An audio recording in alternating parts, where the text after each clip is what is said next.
Hello, my name is Wings. Really nice you could be here. I really just take things that I find in the environment and just make beautiful, wonderful things out of them. So we're gonna make some crafts today. You excited? Yeah! Hi, Fab. Hello. I'm Fab. I'm Wings' sister. It's really good to be here. I think it's wonderful. Wings goes out of control with it, though.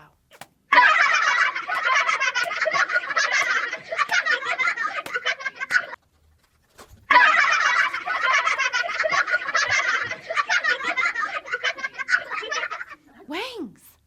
I'm all about the environment. But come on. We're gonna make an eye pillow today out of birdseed and a little brown paper bag. So you just shovel it in like this, right? Make a little hot dog. Look, it's a little hot dog of birdseed. Ow, ow, ow. Just joking, I would never.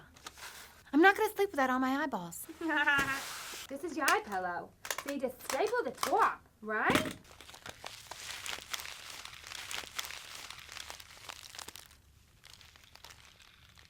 Wings, how is this even remotely comfortable? Wings, is that a bird? It feels like a bird. Is that a feather?